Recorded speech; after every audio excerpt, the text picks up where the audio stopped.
Pratfall Effect. The Pratfall Effect is a psychological phenomenon in which a person's attractiveness or likability actually increases after they make a small mistake or show a minor flaw, but only if they are already perceived as competent or admirable. The term pratfall refers to a clumsy or embarrassing mistake, like tripping or spilling coffee, and this effect captures the counterintuitive truth that imperfection, when shown in the right context, can make someone appear more human, relatable, and endearing. This idea was first studied by psychologist Elliot Aronson in the 1960s. In his experiments, participants listened to audio recordings of someone answering a quiz. The speaker was either highly competent, answering most questions correctly, or average, getting many wrong. In some versions of the recording, the speaker also made a clumsy mistake, like spilling coffee. The results showed that the competent person who made a mistake was rated as more likable than the competent person who didn't. Interestingly, when the average person made the same mistake, their likability decreased. This suggests that a pratfall humanizes people who might otherwise seem too perfect or intimidating. When someone competent shows vulnerability, it creates a sense of warmth and approachability. It makes others think, they're amazing, but also just like me. This emotional response draws people in, rather than pushing them away. The pratfall effect taps into several key psychological principles. Relatability and warmth. Perfect people can feel distant or unapproachable. Showing a flaw signals authenticity and reduces psychological distance. Authenticity over perfection. In a world where perfection can feel artificial, a small mistake often makes someone seem more honest and genuine. Cognitive dissonance. Observers may unconsciously experience a pleasant surprise when someone competent makes a mistake. It challenges their assumptions in a way that sparks interest and empathy. This effect is evident in everyday life. A skilled speaker who drops their notes and laughs it off may win over an audience more than someone who delivers a flawless but emotionally flat speech. A leader or celebrity who admits to a personal struggle or flaw often becomes more respected and admired, not less. In dating, a confident and attractive person who shows a bit of awkwardness can come across as more charming and real. However, the effect is context-sensitive. If a person is not seen as competent or likable to begin with, a mistake can confirm negative impressions rather than soften them. Too many pratfalls, or mistakes that are serious rather than harmless, can damage credibility and trust. It's not vulnerability alone that creates connection, it's vulnerability combined with demonstrated ability. In marketing and branding, the pratfall effect is sometimes used deliberately. Brands or public figures may acknowledge a flaw or poke fun at themselves to create a more approachable image. For example, a company might joke about a product quirk in a commercial to seem more honest and down-to-earth. In conclusion, the pratfall effect reveals a paradox at the heart of human connection: flaws can enhance appeal. When someone who is already competent reveals a minor imperfection, it breaks down barriers, builds trust, and makes them more likable. In a world that often pressures people to appear flawless, the pratfall effect is a reminder that realness, not perfection, is often what truly resonates. Backfire Effect. The backfire effect is a psychological phenomenon in which attempts to correct a person's false beliefs or misconceptions not only fail but actually reinforce those incorrect beliefs. Instead of changing their minds when presented with contradictory evidence, individuals may double down, becoming even more convinced of their original position. This counterintuitive reaction illustrates how deeply human cognition is tied to identity, emotion, and social context. The backfire effect is closely linked to confirmation bias, which is the tendency to seek out and favor information that confirms pre-existing beliefs while dismissing information that challenges them. However, the backfire effect goes a step further. Not only is the challenging information rejected, but the belief being challenged becomes stronger than before. This effect often appears in discussions involving strongly held beliefs, such as those related to politics, religion, health, or identity. For example, If someone believes a false conspiracy theory and is presented with clear, factual information disproving it, they might interpret the correction as a personal attack or evidence of a hidden agenda. Rather than re-evaluating their belief, they may entrench themselves more firmly, seeing the contradiction as validation that their view is under threat because it's dangerously true. Several psychological mechanisms contribute to the backfire effect. Identity protection. People often tie their beliefs to their sense of self or to group identity. When a belief is challenged, it can feel like a threat to their personal integrity or social belonging. To defend against this perceived threat, the individual clings more tightly to their belief. Emotional reasoning. Strong emotions can override logical analysis. When someone feels attacked or shamed, their instinct is to defend rather than reflect, which can lead them to rationalize or twist information to preserve their worldview. Motivated reasoning. People process information in a biased way, giving more weight to data that supports their beliefs and finding reasons to dismiss opposing evidence. The more intelligent or informed a person is, the better they may be at constructing arguments to defend their views, even when they're wrong. Despite its intuitive appeal and early research support, the backfire effect has become a subject of debate in more recent psychological studies. Some researchers have found that while it can occur under specific conditions, particularly when beliefs are tied to personal identity or ideology, it may not be as widespread or inevitable as once thought. In many cases, people do update their beliefs when presented with clear, respectful, and non-confrontational corrections. Nevertheless, the backfire effect highlights the challenges of persuasion, especially in highly polarized environments. It suggests that simply presenting facts is often not enough to change minds. Effective communication must also address emotional and identity-related factors. Strategies that have been shown to reduce the risk of triggering the backfire effect include using empathy and understanding rather than confrontation, framing information in a way that aligns with the audience's values, asking open-ended questions rather than making declarative corrections, providing new narratives rather than just dismantling old ones. In summary, the backfire effect reveals how resistant people can be to changing their beliefs, even in the face of compelling evidence, when those beliefs are closely tied to their identity or worldview. It underscores the complex, emotional nature of belief formation and the limitations of logic alone in changing minds. Recognizing this effect can help promote more thoughtful, compassionate, and effective ways of engaging in disagreement and dialogue. Nocebo Effect. The nocebo effect is a psychological phenomenon in which negative expectations or beliefs about a treatment or situation lead to the experience of harmful or unpleasant symptoms, even when the treatment is inactive or harmless. It is considered the counterpart to the placebo effect, where positive expectations produce beneficial outcomes. While the placebo effect can heal, soothe, or uplift, the nocebo effect can do the opposite. It can cause pain, discomfort, or even illness simply because a person anticipates something negative. At the heart of the nocebo effect lies the power of expectation. When individuals believe that a substance, procedure, or event will have negative consequences, their bodies may actually manifest those outcomes, despite the absence of a physical cause.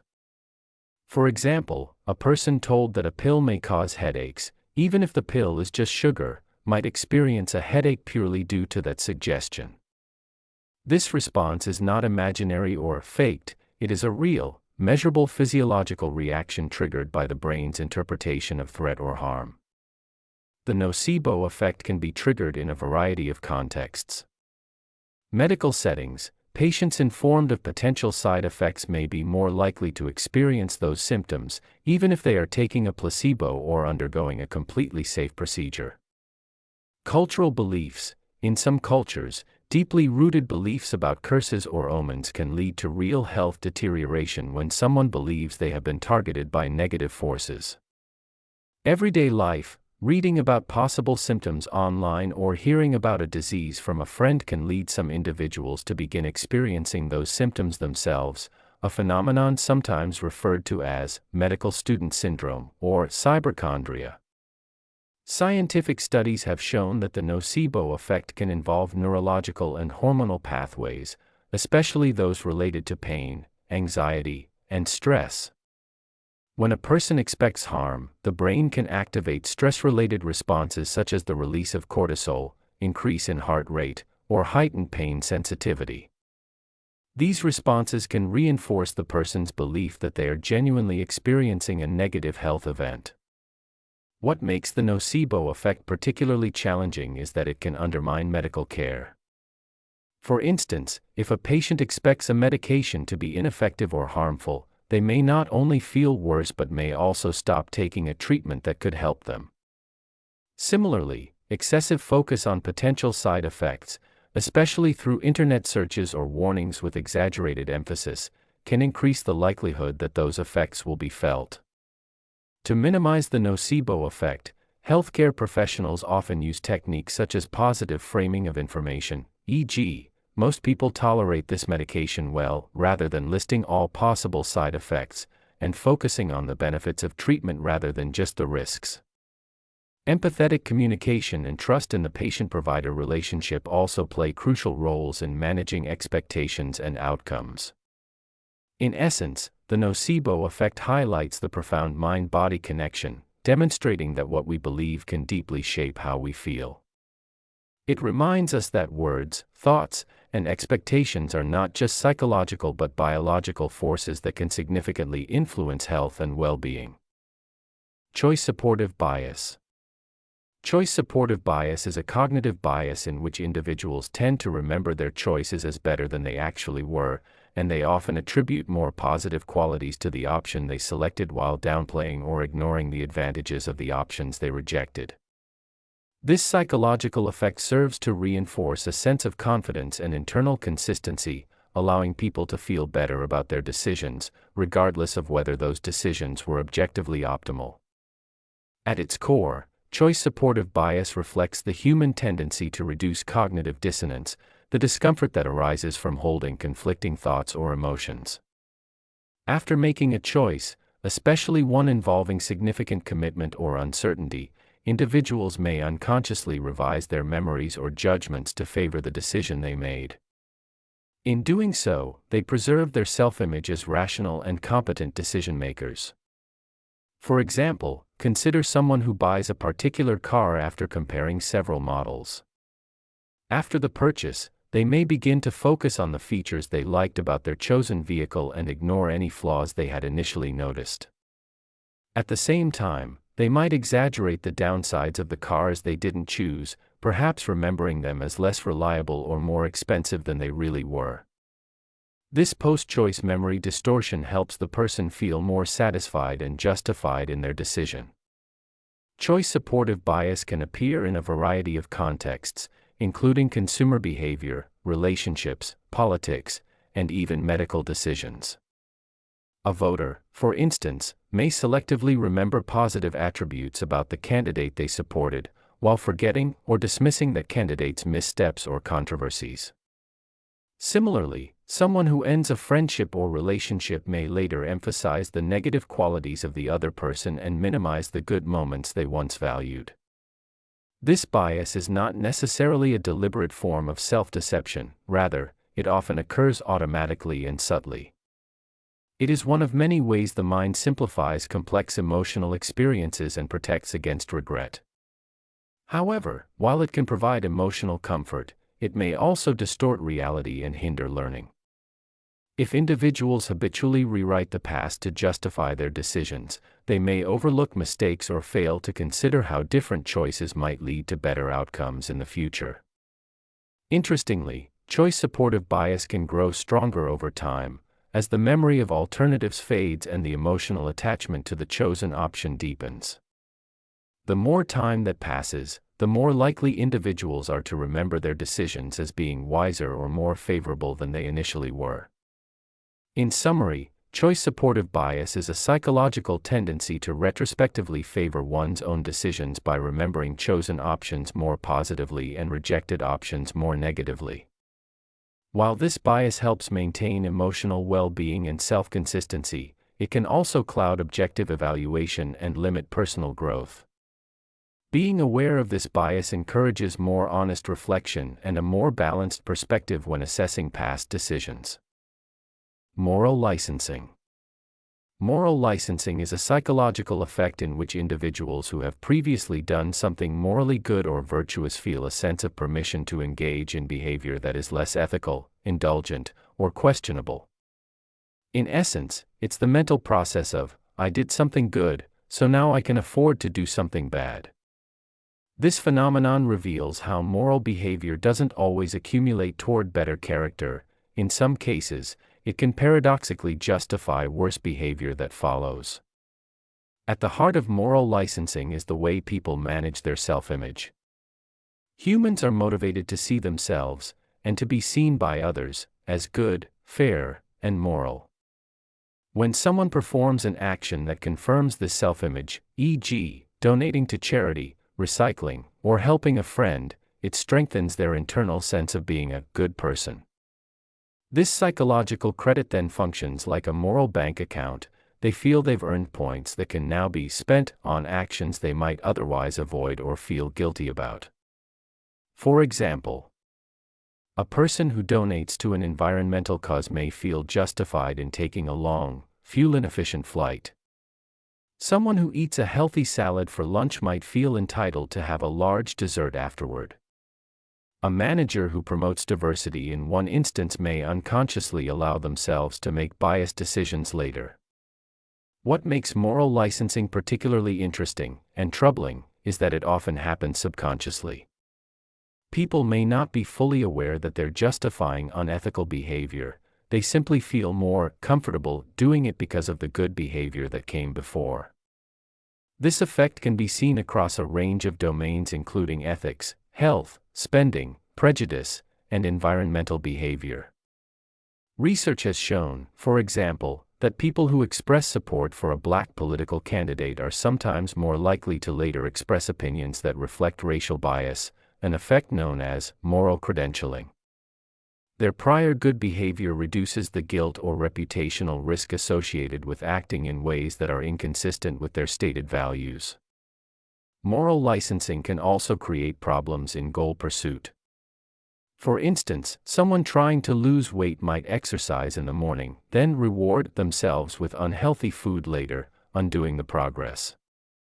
Or a person trying to budget might make one frugal decision and then feel licensed to splurge immediately after. The implications of moral licensing are far-reaching, especially in leadership, marketing, and public policy. Leaders who engage in token ethical acts might unconsciously give themselves permission to overlook misconduct. Consumers might buy a green product and then feel justified making less sustainable choices afterward. To counteract moral licensing, awareness is key. Some strategies include focusing on identity over isolated actions, e.g., thinking, I am a healthy person, rather than, I did one healthy thing today. Tracking behavior over time to detect patterns and inconsistencies. Avoiding moral scorekeeping, which treats ethical behavior as a series of transactions instead of a reflection of deeper values. In summary, moral licensing reveals a paradox in human behavior. Doing good doesn't always lead to doing more good, it can sometimes open the door to actions that conflict with one's values. Recognizing this tendency is crucial for maintaining integrity, consistency, and long-term personal growth. Tetris Effect.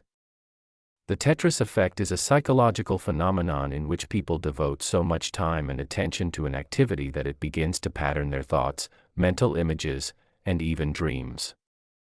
The term originates from the video game Tetris, where players rotate and fit falling blocks into complete lines.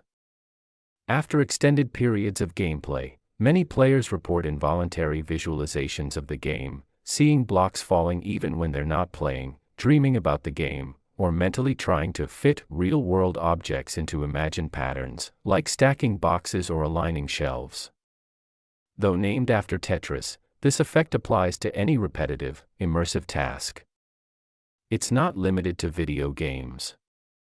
People who spend hours solving puzzles, doing crossword games, typing, playing chess, or even packing groceries may experience similar residual mental activity. For example, a person who's been driving for a long stretch may later feel the road moving beneath them, or someone who edits text for hours may begin noticing spelling errors everywhere, even outside of work. These are all expressions of the Tetris effect. Cognitively, the Tetris effect is believed to result from neural adaptation and neuroplasticity, the brain's ability to reorganize itself based on experience. When we repeatedly engage in a task, especially one requiring spatial reasoning, pattern recognition, or problem solving, the brain strengthens the associated neural pathways. This makes those patterns more readily activated, even when the task is no longer present. Essentially, the mind keeps rehearsing what it has been practicing, sometimes involuntarily. Interestingly, this effect can occur both consciously and unconsciously. Some people might actively think about a task after completing it, while others may find that it invades their thoughts automatically. In some cases, the brain continues to process the task during sleep, leading to dreams that mirror the activity, something researchers have called task-related dreams. Studies have shown that people who dream about tasks they've practiced, like playing Tetris or navigating a maze, tend to perform better later, suggesting that the brain uses sleep to consolidate learning. The Tetris effect can be both beneficial and disruptive. On the positive side, it can reinforce learning, improve problem-solving skills, and enhance mental agility. On the negative side, it can lead to mental fatigue, obsessive thinking, or even difficulty detaching from work or play. In extreme cases, it may interfere with focus or relaxation, especially if the mental repetition becomes intrusive. Psychologists and educators sometimes leverage this phenomenon for learning and skill development. Repetitive practice of math problems, language patterns, or physical routines can lead to internalization and automaticity, key elements in mastery. In this context, the Tetris effect becomes a powerful example of how deep immersion can reshape cognition. In conclusion, the Tetris effect illustrates the profound impact that focused, repeated experiences can have on the brain. It serves as a reminder that what we do with our time, especially what we practice mentally, can shape how we think, perceive, and even dream. Whether used intentionally for growth or encountered unexpectedly through overexposure, it highlights the brain's remarkable capacity to adapt to its mental environment. Ambiguity Effect. The ambiguity effect is a cognitive bias that causes people to avoid options or choices when the probability of outcomes is uncertain or unknown. In other words, when faced with two or more choices, one with clear, known odds and another with unclear or ambiguous odds, individuals are more likely to choose the option with known risks, even if the ambiguous one could potentially lead to a better outcome. This bias reflects a discomfort with uncertainty and a preference for predictability, even at the cost of potentially missing out on better results. The ambiguity effect was first identified in decision-making research and is closely related to the broader field of behavioral economics, which examines how real human psychology influences choices in ways that depart from strictly rational models. One of the most famous illustrations of the ambiguity effect comes from a thought experiment known as the Ellsberg paradox. In this scenario, participants are asked to choose between drawing a colored ball from one of two urns. One urn contains 50 red and 50 black balls, known probability, while the other contains 100 balls in an unknown ratio of red to black, ambiguous probability. Most people prefer to bet on the urn with known probabilities, even though the ambiguous urn could offer better odds. This decision reflects the ambiguity effect in action. The psychological basis for this bias lies in our natural aversion to uncertainty. The human brain is wired to reduce unpredictability because unknown risks are harder to evaluate and prepare for. Ambiguity can trigger anxiety, discomfort, or fear of regret, leading people to favor safer, more familiar choices, regardless of whether they are objectively better. This tendency is part of a broader phenomenon called uncertainty aversion. The ambiguity effect plays a significant role in various real-world settings. Investing, people often prefer familiar, domestic stocks over foreign investments, even when the latter may offer higher returns. This is known as home bias and is influenced by the ambiguity effect. Investors are less comfortable with unfamiliar markets where information is limited. Medical decision-making, patients might choose treatments with clearly defined success rates over newer, experimental options, even if those newer options have promising but uncertain outcomes. Business and strategy, organizations may stick to known business models or avoid entering new markets simply because the risks and variables are not well understood, even when the potential rewards are high.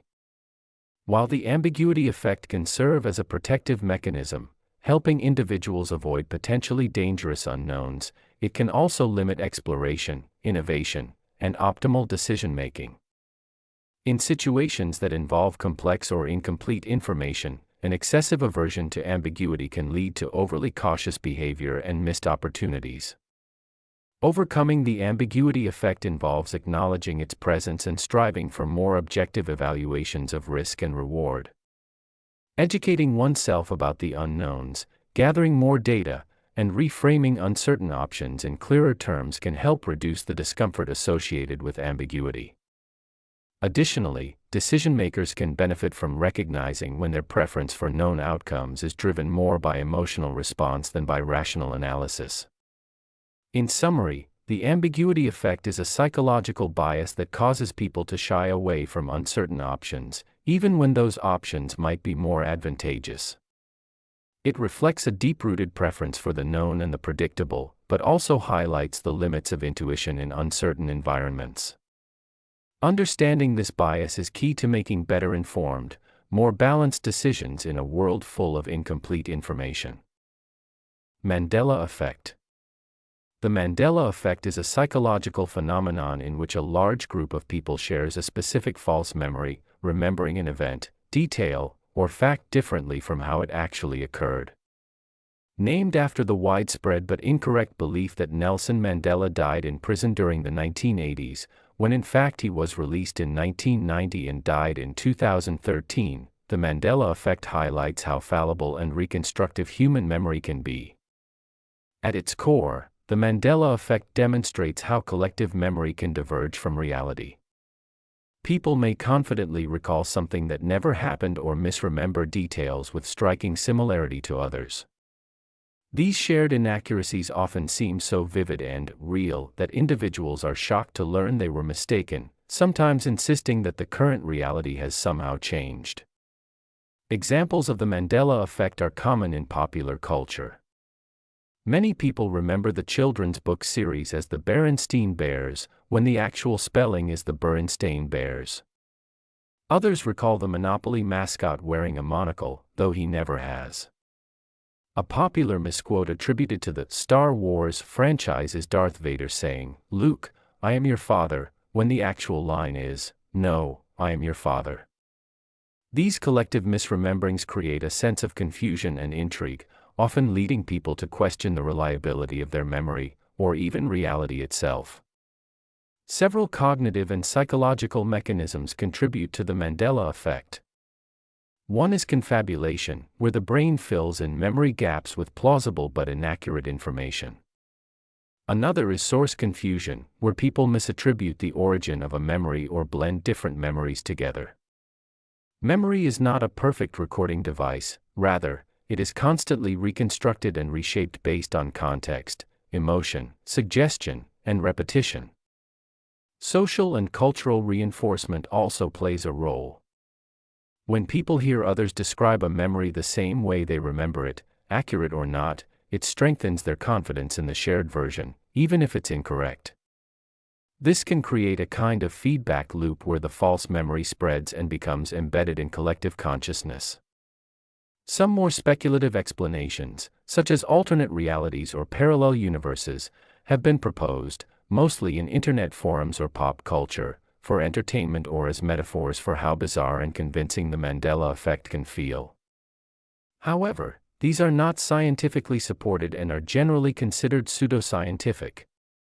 In truth, The Mandela effect reflects the brain's natural limitations. Human memory is not static or immune to error, it is influenced by beliefs, expectations, and external information. The Mandela effect is a powerful reminder that even our most vivid memories are not always reliable and that shared reality is shaped as much by perception as by fact. In summary, the Mandela effect is a compelling example of collective false memory. It reveals the reconstructive nature of memory and the ways in which social and cognitive factors can lead large groups of people to confidently believe in something that never occurred. Recognizing this phenomenon encourages humility about our own memories and a deeper understanding of the mind's complexity. Law of Triviality. The law of triviality, also known as bike shedding, is a psychological and sociological principle that describes the tendency for people to spend disproportionate time and energy discussing trivial or minor issues, while neglecting more complex or important matters. First articulated by British author and historian C. Northcote Parkinson in his 1957 book Parkinson's Law, this effect reveals a surprising quirk of human behavior. People often focus more on what they understand, regardless of its actual relevance, than on what truly matters. Parkinson illustrated this law with a hypothetical example involving a committee assigned to approve plans for a nuclear power plant. He observed that while the complex technical aspects of the plant receive little discussion, since few committee members understand nuclear engineering, the group spends far more time debating a relatively insignificant matter, like the design of a staff bicycle shed. The reason is simple: everyone feels qualified to weigh in on something like a bicycle shed, while few feel confident challenging a nuclear reactor blueprint. As a result, the trivial becomes the center of attention. The law of triviality is not just a humorous observation, it has real implications for how decisions are made in organizations, governments, and teams. It highlights how group discussions often skew toward topics that are more accessible, even if they are less consequential. This happens because familiarity breeds engagement. People naturally gravitate towards subjects they understand. When a topic is easy to grasp, more participants feel empowered to contribute, leading to longer discussions, even if the stakes are low. Fear of appearing ignorant, complex or technical issues can intimidate group members. Rather than risk embarrassment by asking questions or expressing uncertainty, people may choose to remain silent on the important issue and shift focus to what feels safer and more familiar. Need for control and influence. People want to feel that their input matters. Since they're more likely to influence a discussion about something simple, they invest energy there instead of in areas where their impact may be limited. The law of triviality can be observed in many settings. In business meetings, extensive time might be spent choosing a color for the office walls or the design of a logo, while strategic decisions about product development or financial investment receive only superficial treatment. In politics, citizens or elected officials might argue at length about relatively minor expenses, like government spending on travel or furniture, while larger budgetary issues involving billions of dollars go largely undiscussed due to their complexity. In online discussions, people often fixate on typos, small factual errors, or minor points in an argument rather than engaging with the main ideas or deeper issues at hand. While this tendency is understandable, it can also be counterproductive. The law of triviality diverts time, attention, and resources away from what truly matters, leading to inefficient decision-making and missed opportunities for deeper insight. To combat this bias, organizations and teams can structure meetings and agendas to prioritize high-impact decisions and limit time on minor issues.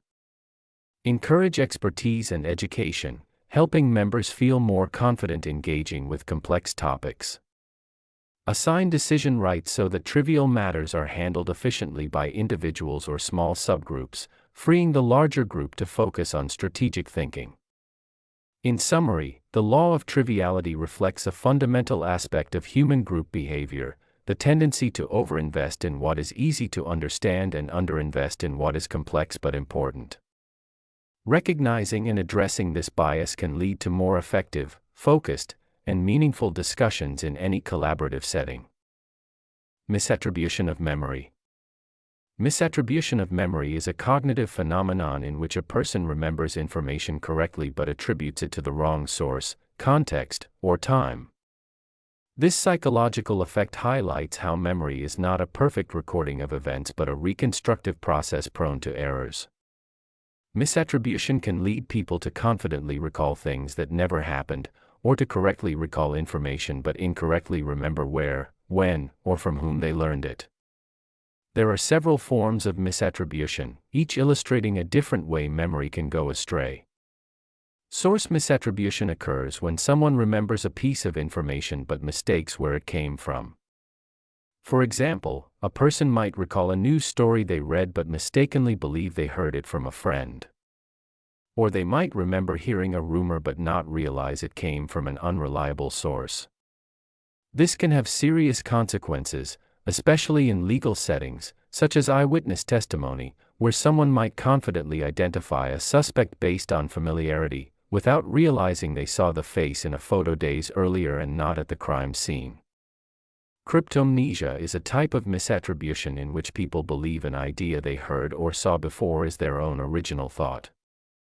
For instance, a songwriter might unconsciously reproduce a melody they once heard but forgot, believing they composed it themselves. In academic or creative fields, cryptomnesia can lead to unintentional plagiarism. False recognition happens when someone believes they recognize a person, place, or event, even though they have never actually encountered it before. This often occurs when something feels familiar due to resemblance or repeated exposure, even if the specific memory is incorrect. The underlying cause of misattribution lies in how memory works. Rather than storing experiences like a video recording, the brain encodes fragments of information, details, emotions, context, and associations. Later, when we retrieve a memory, our mind reconstructs the experience from those fragments. During this reconstruction, details can be confused or filled in inaccurately, especially when different memories overlap or when source information is weak or missing. Misattribution is more likely to occur under certain conditions, such as when memories are old, emotionally charged, or similar to other memories. Stress, fatigue, and distraction can also increase the likelihood of misattributing information. Interestingly, people are often unaware that misattribution has occurred and may feel confident in the accuracy of a misremembered detail, which makes this bias particularly deceptive. This effect has profound implications. In everyday life, it can lead to misunderstandings, mistaken beliefs, and distorted self-narratives. In the legal system, it has contributed to wrongful convictions based on flawed eyewitness accounts. In relationships, misattribution can lead to misplaced trust or blame if someone recalls a conversation or event incorrectly. In summary, misattribution of memory demonstrates that remembering is not simply about retrieving stored data but about reconstructing past experiences using limited and sometimes ambiguous information. While our memories often feel vivid and reliable, they can be surprisingly fragile and prone to distortion. Understanding this psychological effect encourages greater humility about the accuracy of our recollections and underscores the importance of corroborating memory with evidence when precision truly matters. Self-serving bias. Self-serving bias is a well-documented psychological tendency in which individuals attribute their successes to internal, personal factors, such as their abilities, effort, or intelligence, while blaming failures on external, situational factors beyond their control. This bias functions as a defense mechanism that helps protect self-esteem and maintain a positive self-image. For example, a student who receives a high grade on an exam may conclude that they are particularly smart or that they studied especially well. However, if they receive a poor grade, they might blame the teacher for writing an unfair test or complain about distractions during the exam. In both cases, the interpretation of events serves to preserve the individual's sense of competence and worth. Self-serving bias is not necessarily a deliberate or conscious process, rather, it often operates automatically. It stems from the human desire to see oneself in a favorable light and to avoid the discomfort associated with personal failure or inadequacy. By shifting the blame for negative outcomes to external factors, individuals can avoid feelings of guilt, shame, or incompetence. This bias appears across many domains of life, including work, relationships, sports, and health. Athletes, for instance, may attribute a win to their skill and hard training, while a loss might be explained away by poor officiating or bad weather. In workplace settings, employees may take credit for team successes while deflecting responsibility when projects fail. In romantic relationships, self-serving bias can lead to blaming a partner for conflict or misunderstandings rather than acknowledging one's own role. While self-serving bias can be psychologically protective, it also has drawbacks. It can lead to distorted self-perceptions, inhibit personal growth, and strain relationships. If individuals consistently avoid taking responsibility for mistakes, they may miss opportunities to learn from their experiences. In group settings, this bias can create conflict and reduce accountability, as people deflect blame and resist constructive feedback. Cultural factors also influence self-serving bias. Research suggests that the bias is more pronounced in individualistic cultures, such as those in the United States or Western Europe, where personal achievement and independence are highly valued. In contrast, collectivist cultures, such as those in many parts of Asia, may emphasize group harmony and shared responsibility, leading to a reduced or differently expressed self-serving bias. In summary, self-serving bias reflects the human tendency to interpret events in a way that maintains or enhances self-esteem. While it can protect psychological well-being in the short term, excessive reliance on this bias can hinder self-awareness, growth, and interpersonal relationships. Developing the capacity to recognize and manage this bias is an important step toward more balanced thinking and personal accountability. Ostrich Effect. The ostrich effect is a psychological phenomenon in which individuals deliberately avoid or ignore negative information, especially when it relates to important areas such as health, finances, or performance. Named after the mythical idea that ostriches bury their heads in the sand to avoid danger, this bias reflects the human tendency to look away from unpleasant realities in hopes that ignoring them will reduce anxiety or make the problem go away. In practice, the ostrich effect manifests when people choose not to monitor situations that could reveal bad news. For example, an investor might avoid checking their stock portfolio during a market downturn to escape the stress of seeing losses. A person might delay opening medical test results, fearing a diagnosis. Or someone might ignore a growing debt by avoiding bank statements and bills. In each case, the act of avoiding information provides temporary emotional relief, but at the cost of long-term consequences. The psychological roots of the ostrich effect lie in emotional self-protection. Humans are naturally averse to discomfort and uncertainty. When the expected outcome of receiving information is negative or threatening, the brain often chooses inaction over confrontation. This can offer short-term relief from anxiety, guilt, or fear, but it typically leads to poorer decision-making and increased stress over time as problems are left unaddressed or worsen. Several cognitive and emotional mechanisms contribute to the ostrich effect. Loss aversion. People feel the pain of losses more intensely than the pleasure of gains. To avoid experiencing that pain, they may prefer not to know about losses at all. Cognitive dissonance. When reality conflicts with a person's beliefs or desires, it creates mental discomfort. Ignoring new information helps avoid this conflict. Optimism bias. Some individuals unconsciously believe that if they don't look at the problem, it won't happen, or will somehow resolve itself. Despite its name, the ostrich effect doesn't involve actual ignorance, rather, it is motivated ignorance. People often know deep down that there is something they should confront, but choose not to, hoping that avoidance will protect them emotionally. Unfortunately, this behavior often backfires.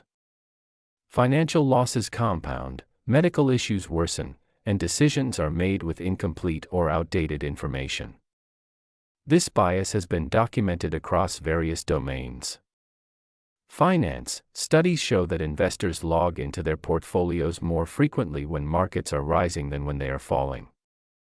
This selective attention can lead to poorer financial management and missed opportunities for corrective action.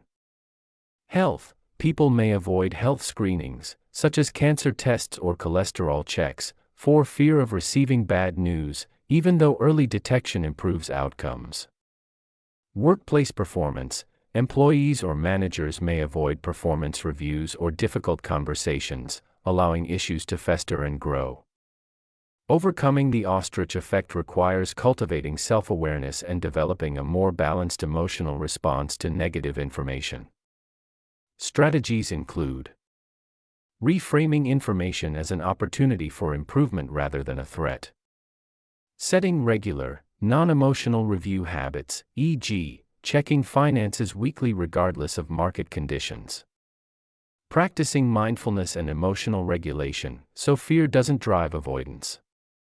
Seeking support from professionals or peers who can help interpret and respond to bad news constructively. In summary, the Ostrich Effect illustrates how avoidance of uncomfortable information can lead to poorer outcomes, despite the temporary emotional relief it may provide. By understanding and countering this bias, individuals can make more informed, proactive decisions, ultimately leading to better outcomes in health, finances, and life overall. Chameleon Effect. The chameleon effect is a psychological phenomenon in which individuals unconsciously mimic the behaviors, gestures, facial expressions, speech patterns, or postures of those they interact with. Much like a chameleon changes its color to match its surroundings, people subtly and automatically adjust their behavior to align with the social cues of others, often without realizing it. This imitation typically happens in social settings and serves as a nonverbal form of communication that fosters rapport, trust, and social bonding. The chameleon effect is an example of non-conscious social influence. It does not involve deliberate imitation or manipulation. Instead, it reflects the brain's natural tendency to sync with others in ways that promote social harmony. For example, during a conversation, one person may begin to mirror the other's posture, nod at similar times, or pick up their vocal tempo and inflection. These small, often imperceptible acts of mimicry help create a sense of connection and smooth interaction. The effect was formally identified in a 1999 study by psychologists Tanya Chartrand and John Barg. In their experiments, participants were paired with confederates, actors, who either subtly mimicked their mannerisms, such as foot tapping or face touching, or did not. Those who were mimicked reported liking the confederate more and felt that the interaction had gone more smoothly. This demonstrated that mimicry not only happens naturally but also has a positive social function, strengthening interpersonal bonds. The chameleon effect is thought to be driven by several underlying psychological and neurological mechanisms. Empathy and affiliation. People who are more empathetic tend to engage in more mimicry. Mimicking others makes us more likable and increases our chances of being accepted by a group, which taps into the deep human need for belonging. Mirror neurons. These are neurons in the brain that activate both when a person performs an action and when they observe someone else doing it. Mirror neurons are believed to play a key role in imitation, empathy, and social learning. Social glue. Mimicry helps establish a subtle sameness between individuals, reducing perceived differences and creating a feeling of understanding and unity. This is especially useful in first impressions, negotiations, and teamwork. The chameleon effect operates across many contexts. Friendships and relationships. Partners often adopt similar speech rhythms or body language over time, reinforcing emotional closeness. Customer service. Skilled salespeople or negotiators may naturally mirror clients to build trust and rapport. Cultural adaptation. Travelers or immigrants may unconsciously adopt local gestures or expressions to better fit into a new social environment. While generally beneficial, the chameleon effect can sometimes backfire if overdone or perceived as insincere. If someone notices they are being mimicked too closely or too deliberately, it can feel manipulative or awkward. Intentional mimicry used in persuasion must therefore be subtle and respectful of individual differences. In rare cases, mimicry can also reinforce negative group dynamics, such as when individuals imitate harmful or prejudiced behaviors to gain acceptance. This highlights the dual nature of mimicry as both a tool for connection and a possible channel for conformity. In conclusion, the chameleon effect reveals the deeply social nature of human behavior. Our brains are wired to attune to others, not just in what we say, but in how we move, express ourselves, and relate. By unconsciously mirroring those around us, we strengthen bonds, build trust, and navigate social landscapes more smoothly. This invisible dance of mimicry serves as one of the quiet but powerful forces that shape human interaction. Cheerleader Effect. The cheerleader effect is a psychological phenomenon in which individuals appear more attractive when they are seen as part of a group than when they are viewed alone. This effect suggests that our perception of someone's attractiveness is not solely determined by their individual features but is influenced by the social and visual context in which they are seen. The term gained popularity after being mentioned in pop culture, specifically in the TV show How I Met Your Mother, but has since been studied and confirmed by psychological research. At the core of the cheerleader effect is the way our brains process faces. When we look at a group of people, we tend to form a mental average of all the faces we see. This process is known as ensemble coding, and it helps our brains efficiently interpret complex scenes by summarizing them. Interestingly, research shows that average faces are generally perceived as more attractive because they tend to be more symmetrical and free from extreme or unusual features. Therefore, when an individual is seen in a group, their image is subtly influenced by the overall attractiveness of the group, and they are perceived as looking more like that averaged, idealized version. Another factor that contributes to the cheerleader effect is contrast and comparison. In a group setting, differences among faces can create visual contrasts that highlight each person's best features. For instance, a person's smile or symmetrical face may stand out more when seen among others, even if none of the individuals are exceptionally attractive on their own. The brain picks up on these subtle cues and may elevate the perceived attractiveness of everyone in the group. Social and cognitive biases also play a role. People often make positive assumptions about individuals who are socially included or accepted. Seeing someone surrounded by others can signal that they are likable or desirable, which can influence judgments of their physical appearance. We are naturally drawn to those who seem socially approved or embedded in a group, and this can unconsciously boost our perception of their attractiveness. Experiments testing the cheerleader effect have shown consistent results. In one study, participants were shown pictures of individuals alone and then as part of a group. Time and again, people rated the same individuals as more attractive when they were seen in the group setting than when viewed by themselves.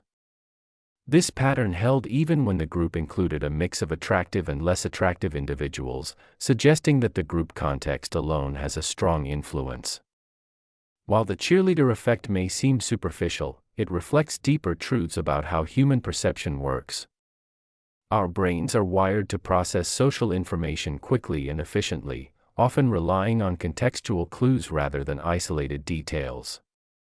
The cheerleader effect is just one example of how our judgments, especially about something as seemingly objective as physical beauty, are shaped by subtle, often unconscious cognitive processes. In everyday life, the cheerleader effect explains why someone might seem more attractive in a lively group photo than in a formal headshot. It also sheds light on how first impressions at social gatherings or team environments may be influenced by group dynamics. Understanding this effect not only reveals interesting quirks of visual perception but also reminds us that attraction is rarely just about the individual, it's about the context in which they are seen. Deja Vu Effect. The Deja Vu effect is a psychological phenomenon in which a person experiences an intense and often fleeting sensation that a current situation has already been lived through before, even though they consciously recognize that it is occurring for the first time. This experience is typically marked by a strange blend of familiarity and uncertainty, an internal sense of, "I've been here before," without any actual memory to support it.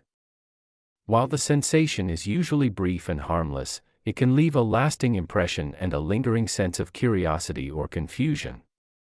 The term déjà vu comes from French, meaning already seen, and it has intrigued both scientists and the general public for centuries. Although it is a common experience, especially in young adults, its elusive and spontaneous nature makes it difficult to study in controlled laboratory settings. Nevertheless, several theories have been proposed to explain why it occurs, most of which point to anomalies in the brain's memory systems. One widely accepted explanation suggests that déjà vu arises from a kind of glitch in the memory process. This theory posits that the brain momentarily misfires, processing the current sensory input in a way that mimics the mechanisms used for recalling memories. As a result, the brain mistakenly interprets the present moment as a memory from the past, leading to the eerie sensation of familiarity. Another possibility is that the brain encounters a delay in the transmission of information between sensory pathways. When the same information is received slightly out of sync by different parts of the brain, it may be processed twice in quick succession, once as immediate perception and once as a seeming recollection, causing the second instance to feel like a memory. Some researchers also suggest that déjà vu may be triggered when the current environment closely resembles fragments of past experiences, even if we do not consciously recall them. For instance, a particular arrangement of furniture, a scent, or a pattern of light might subtly echo a scene encountered years ago, prompting the brain to respond with a vague sense of recognition. This partial overlap can be enough to activate the brain's familiarity systems, even though the source of that familiarity remains hidden from conscious awareness. Neurological studies have shown that the temporal lobes, especially the medial temporal lobe, which includes the hippocampus, play a crucial role in the experience of déjà vu. People with temporal lobe epilepsy often report déjà vu episodes just before a seizure, suggesting that minor electrical disturbances in these regions, even in healthy individuals, could trigger the effect. This supports the idea that déjà vu is rooted in the same neural pathways involved in memory formation and retrieval. Though déjà vu is often interpreted in pop culture or spiritual contexts as evidence of reincarnation, past lives, or alternate realities, scientific explanations remain grounded in cognitive and neurological processes. The experience itself reflects the brain's incredible capacity to detect patterns and process information, sometimes too quickly or imperfectly. Rather than revealing something supernatural, déjà vu highlights the complexity of human perception and memory, offering a brief but fascinating glimpse into how the mind constructs reality. False consensus effect. The false consensus effect is a cognitive bias in which people tend to overestimate the extent to which others share their beliefs, attitudes, preferences, and behaviors. In other words, individuals assume that their own opinions are more common and widely held than they actually are. This bias leads people to believe that their way of thinking is more typical or normal than it may be in reality, often causing misunderstandings, overconfidence in decision-making, and difficulty in appreciating alternative perspectives. This psychological effect arises from a natural egocentric tendency in human thinking. Since people are most familiar with their own viewpoints and typically surround themselves with others who share similar opinions, friends, family, social circles, or online communities, it's easy to assume that those views are more universally held. The brain also tends to use itself as a starting point, or anchor, when evaluating how others think, which can lead to skewed perceptions when it fails to adjust adequately for differences. The false consensus effect has been demonstrated in a variety of social psychology studies. In classic experiments, participants were asked how they would behave in certain hypothetical situations and then asked to estimate how many others would behave the same way. People not only tended to believe that others would make the same choice as they did, but they also assumed that those who made different choices were in the minority or somehow misguided. This belief often persists even in the face of contradictory evidence. The effect is particularly strong when individuals hold their views with moral conviction or emotional investment. For example, someone who supports a specific political policy may assume that most reasonable people agree with them, while viewing dissenters as misinformed or irrational. This not only reinforces personal beliefs but also reduces the likelihood of engaging openly with differing opinions, which can polarize groups and hinder constructive dialogue. Social media and algorithm-driven content consumption can further intensify the false consensus effect. People are often exposed primarily to voices and opinions that align with their own, creating so-called echo chambers that reinforce the illusion of consensus. When individuals are rarely confronted with disagreement, their perception of what is normal becomes increasingly distorted. The consequences of the false consensus effect are wide-ranging. It can influence everything from interpersonal relationships and group decision-making to marketing strategies and political campaigns. For instance, a company might misjudge public reaction to a product or advertisement if its leadership assumes that their own preferences reflect those of the general population. In politics, policymakers or activists may be shocked by electoral outcomes that contradict what they believe to be a widely accepted viewpoint.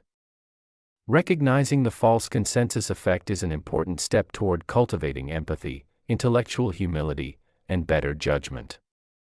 By acknowledging that our experiences and perspectives are not universally shared, we become more open to listening, more accurate in our social predictions, and more capable of navigating diverse environments. This awareness helps us move beyond assumption and bias, leading to deeper understanding and more effective communication. Fear of missing out. Fear of missing out, commonly known by its acronym FOMO, is a psychological effect characterized by the anxious feeling that others are having rewarding experiences from which one is absent.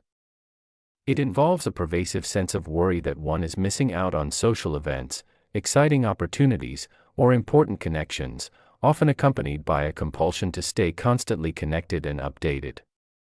At its core, FOMO is rooted in social comparison and the deep human need for belonging and significance.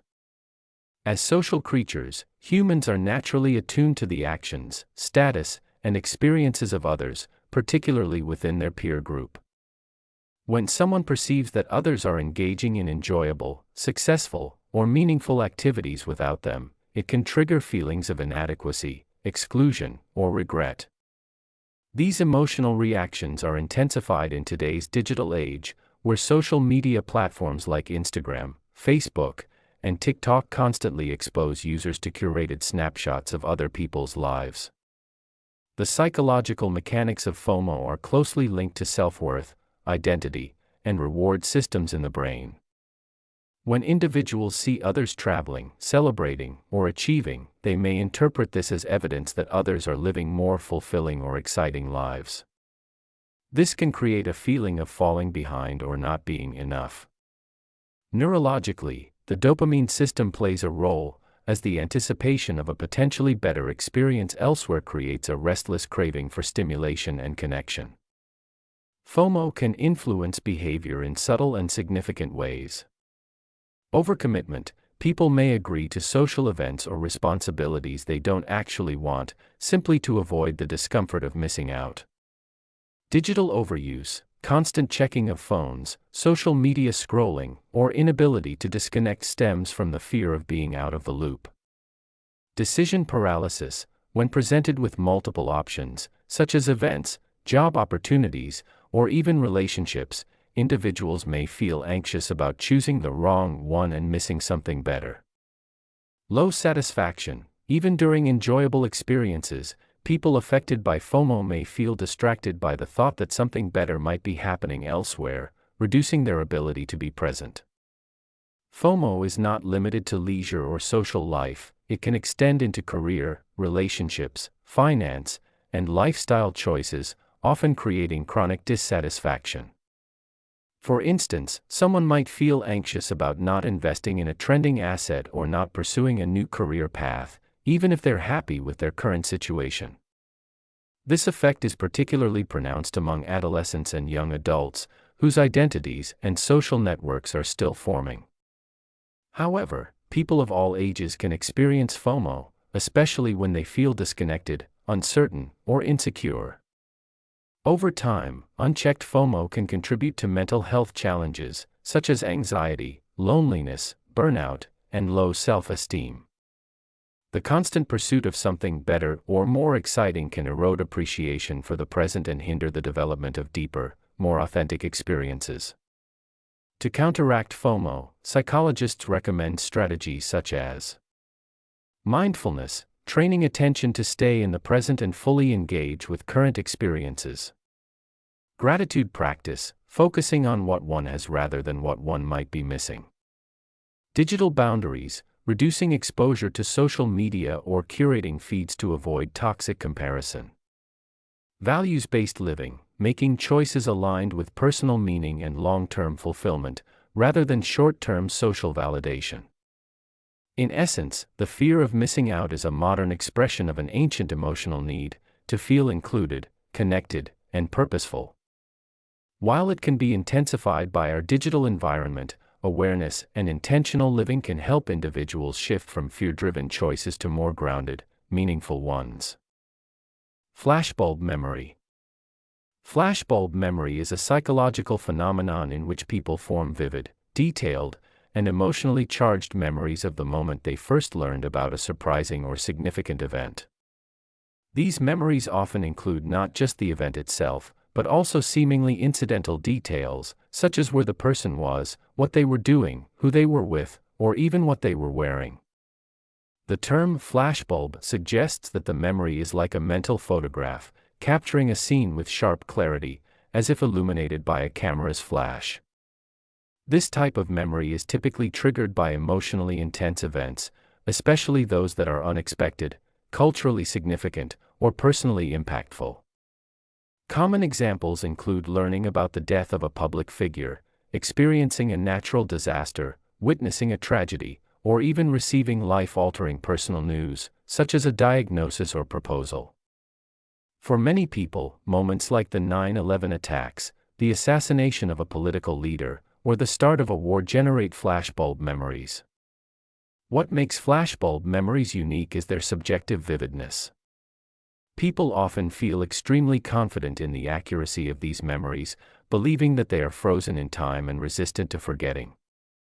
They may recall them with great detail even years later, describing them as if they had just happened. However, research has shown that while the confidence people place in flashbulb memories remains high, the accuracy often declines over time, just like with ordinary memories. This gap between perceived and actual accuracy is a key insight from psychological studies. For example, people who were asked to describe their memories of 9/11 just days after the event, and then again years later, often reported consistent confidence in their recollection, but the details frequently changed. This demonstrates that flashbulb memories are not perfect records, even though they feel like they are. The emotional intensity of the event plays a central role in the formation of flashbulb memories. High emotional arousal at the time of the event activates areas of the brain such as the amygdala, which is involved in emotional processing, and the hippocampus, which supports memory formation. The interaction between these brain regions strengthens the encoding of the memory, making it more durable and easier to retrieve.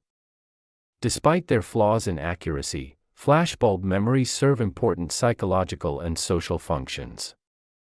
They help individuals make sense of major events, connect their personal experiences to broader historical narratives, and share collective stories with others. They can also shape identity and values, especially when tied to moments of national or personal significance. To distinguish flashbulb memory from other types of memory, psychologists highlight a few key features. Vividness, rich sensory and contextual details. Emotional intensity, usually associated with strong positive or negative feelings. High confidence, people believe these memories are highly accurate. Rehearsal, they are often talked about or mentally replayed, reinforcing the memory. In conclusion, flashbulb memory is a striking example of how emotion and memory are deeply intertwined. While these memories may not be photographic in their precision, they are powerful in how they shape our understanding of the past, reinforce our connections to others, and reflect the deeply human need to make sense of impactful moments. Golem Effect. The Golem Effect is a psychological phenomenon in which low expectations placed upon an individual by others, such as teachers, supervisors, or peers, negatively influence that person's performance and behavior. In essence, when someone is expected to fail or perform poorly, they often do, partly because they internalize those negative expectations and partly because others treat them in ways that limit their potential. This effect is considered the negative counterpart to the better-known Chameleon Effect, which describes how high expectations can lead to improved performance. Both effects fall under the broader category of self-fulfilling prophecies, where beliefs or expectations about someone subtly influence actions toward them, which in turn shape that person's outcomes in a way that confirms the original expectation. The Golem Effect is most often studied in educational and workplace settings. In schools, if a teacher believes that a student is less capable or intelligent, they may, consciously or unconsciously, provide that student with less encouragement, less attention, and fewer opportunities to participate or succeed. The student, sensing this treatment and possibly doubting their own ability as a result, may become disengaged, unmotivated, or anxious, which leads to poorer performance. Over time, this reinforces the teacher's original low expectation, creating a vicious cycle. Similarly, in workplaces, a manager who assumes a certain employee is underperforming may withhold challenging assignments, offer less constructive feedback, or include them less in team dynamics. The employee, feeling undervalued or untrusted, may begin to disengage or struggle to improve, fulfilling the manager's negative expectations. Several psychological mechanisms contribute to the Golem Effect. Internalization of expectations. People often absorb the beliefs others hold about them, especially when those others are in positions of authority. Negative expectations can undermine self-confidence and reduce motivation. Reduced opportunities. Those subjected to low expectations may not be given the same chances to grow or demonstrate their potential, which directly limits performance outcomes. Behavioral confirmation. People who hold low expectations may act in subtly dismissive or condescending ways, through tone, body language, or lack of support, which can erode the target's sense of worth and capability. It's important to note that the Golem Effect is usually unintentional. Teachers, leaders, and peers may not realize they are projecting low expectations or understand the impact their behavior has. This makes the effect particularly insidious, as it can influence lives and outcomes without overt bias or explicit discrimination. The implications of the Golem Effect are significant. It underscores the importance of self-awareness in those who lead, teach, or influence others. By becoming more conscious of their own expectations and striving to treat people equitably, offering support, feedback, and opportunities regardless of preconceived notions, authority figures can avoid unintentionally suppressing someone's growth or performance. In summary, the Golem Effect illustrates how negative expectations can become self-fulfilling, causing individuals to perform below their potential due to how they are treated and how they begin to see themselves. Recognizing and counteracting this effect is crucial for fostering fair, motivating, and inclusive environments where all individuals have the chance to succeed. Groupthink. Groupthink is a psychological phenomenon that occurs when a group of people prioritizes harmony, consensus, and conformity over critical thinking and realistic evaluation of alternatives. In a groupthink scenario, the desire to maintain group cohesion or avoid conflict becomes so dominant that it overrides individual opinions, independent analysis, and dissenting viewpoints, even when those perspectives may be valid or crucial. First identified by social psychologist Irving Janis in the 1970s, Groupthink typically arises in cohesive groups where members value unity and are under pressure to make decisions, especially in high-stakes or stressful environments. Rather than engaging in open debate, members suppress doubts, ignore warning signs, and agree, often prematurely, on a course of action to preserve a sense of agreement and solidarity. Several symptoms of groupthink often appear in such groups. Illusion of invulnerability. Group members develop excessive optimism and take greater risks, believing that their collective decisions are infallible. Collective rationalization. The group discounts warnings or contradictory evidence, convincing itself that decisions are justified. Belief in inherent morality. Members believe in the moral superiority of their group, ignoring the ethical consequences of their decisions. Stereotyping outsiders. Opposing groups or dissenters are viewed as uninformed, weak, or biased, reducing the likelihood of constructive engagement. Pressure on dissenters. Members who question the group's direction may be criticized, silenced, or pressured to conform. Self-censorship. Individuals with doubts often withhold their opinions to avoid rocking the boat or appearing disloyal. Illusion of unanimity. Silence is often interpreted as agreement, reinforcing the false perception that everyone supports the decision. Mind guards. Some members may take on the role of protecting the group from conflicting information, filtering out dissenting views or negative feedback. Groupthink can lead to disastrous outcomes. Notable historical examples include the Bay of Pigs invasion, where U.S. government officials failed to challenge flawed assumptions, and the Challenger space shuttle disaster, in which engineers' concerns were downplayed in the interest of consensus and scheduling pressures. In both cases, the failure to encourage open discussion and critical evaluation contributed to severe consequences. While groupthink is more likely in groups with strong cohesion and directive leadership, it can be mitigated through specific strategies. Encouraging open dialogue and dissent. Assigning a devil's advocate to challenge prevailing opinions. Welcoming input from outside experts. Promoting a culture where questioning and disagreement are seen as constructive. Avoiding decisions under excessive time pressure or emotional strain. In summary, groupthink is a powerful psychological effect that demonstrates how the pursuit of consensus can undermine sound decision-making. By valuing harmony over honesty, groups risk overlooking important information and making flawed judgments. Awareness of groupthink and its symptoms is critical in leadership, governance, and any collaborative environment where complex decisions must be made. Recognizing and counteracting it helps ensure that group decisions are not only unified, but also wise, informed, and accountable. Hindsight bias. Hindsight bias, often referred to as the "I knew it all along" effect, is a common psychological phenomenon in which people believe, after an event has occurred, that they had predicted or expected the outcome all along, even if they had no reasonable basis to do so beforehand. This bias distorts memory and judgment, making individuals overconfident in their ability to have foreseen events and underestimating the uncertainty that actually existed at the time. At its core, hindsight bias arises from the mind's tendency to create coherent narratives. Once an outcome is known, our brains tend to reshape our memories and beliefs about the past to fit that outcome more neatly. This mental revision provides a sense of predictability and order, which can be comforting but also misleading. As a result, we often underestimate how surprising or unforeseeable an event actually was at the time it happened.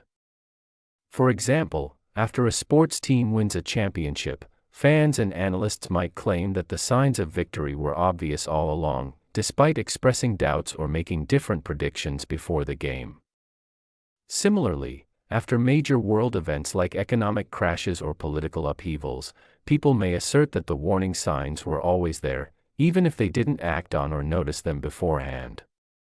Psychologists have studied hindsight bias extensively, often by asking participants to predict the outcome of a scenario and then, after revealing the actual outcome, assessing how participants remember their original predictions. Time and again, individuals tend to recall being more certain of the eventual outcome than they actually were. This bias has significant implications. In the legal system, for instance, jurors may judge decisions made in the heat of the moment more harshly if the negative consequences seem obvious in retrospect. In medicine, professionals might unfairly evaluate a diagnosis based on what is later discovered, rather than considering the information that was available at the time.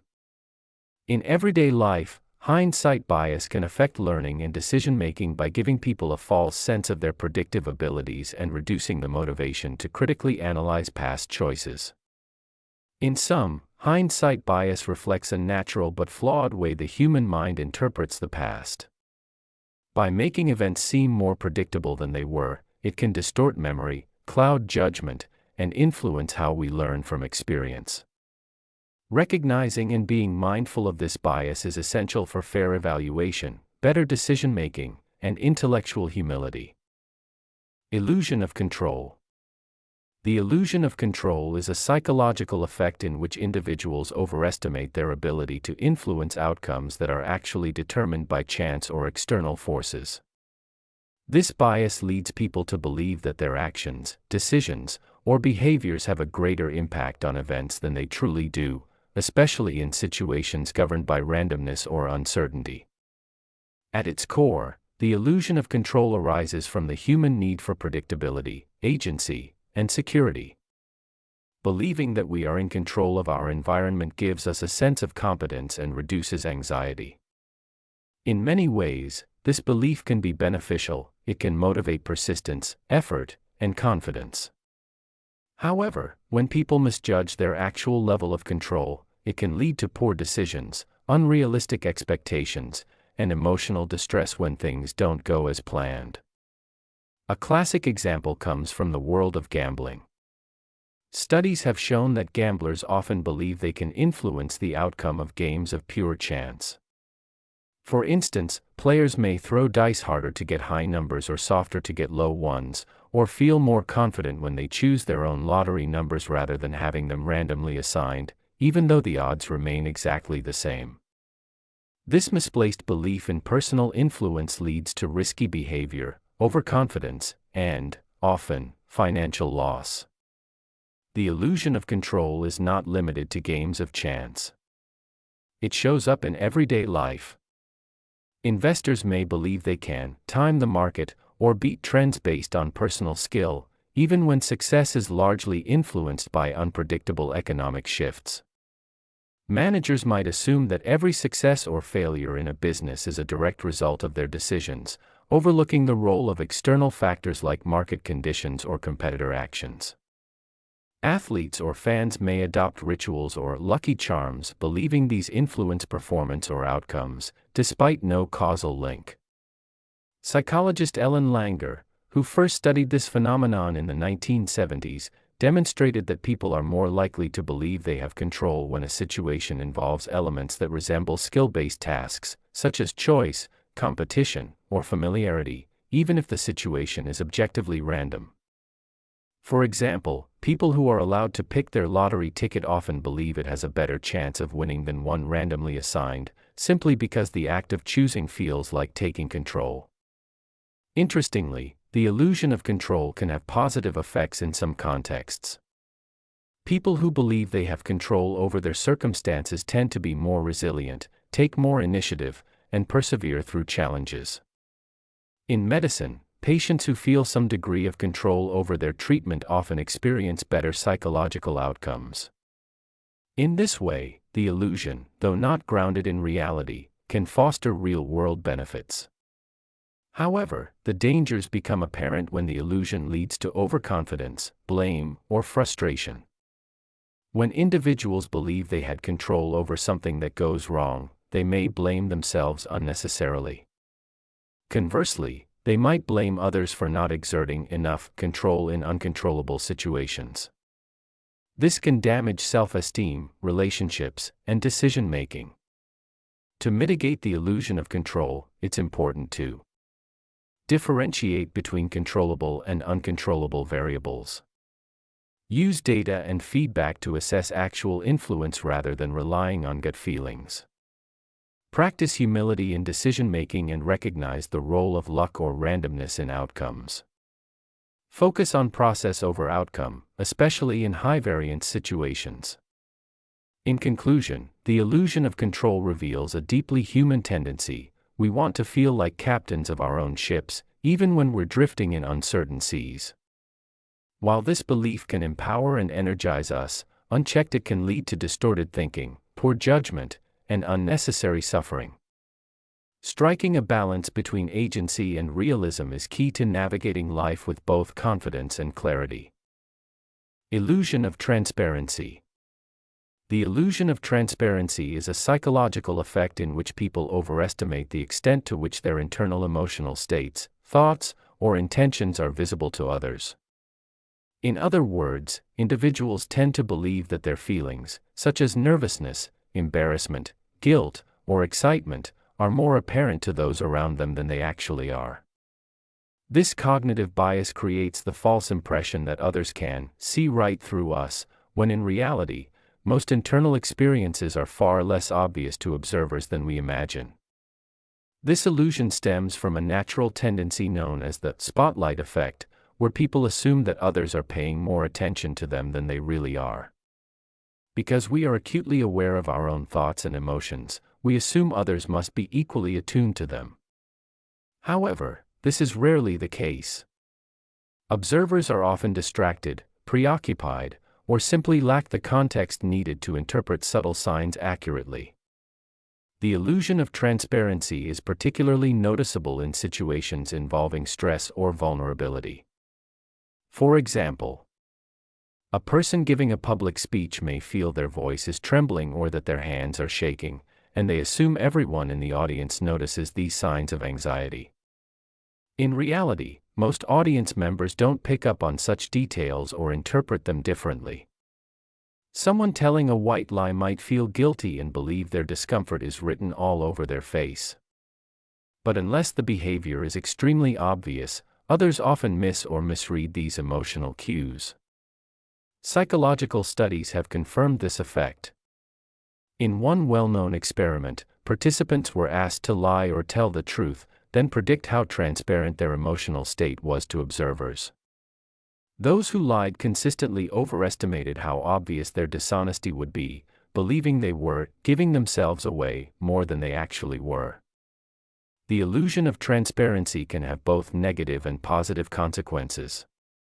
On the negative side, it can intensify social anxiety, self-consciousness, and performance fear, especially in public speaking, interviews, or romantic encounters.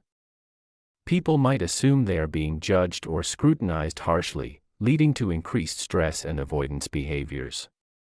It can also make individuals over-apologize or over-explain themselves, assuming others have already detected their mistakes or emotions. On the positive side, recognizing this illusion can actually be liberating. Understanding that others are not as tuned into our internal states as we fear can help reduce anxiety and boost confidence. Public speaking coaches often teach this principle to help people manage stage fright, reminding them that their nervousness is much less visible than it feels. The illusion of transparency also plays a role in communication failures.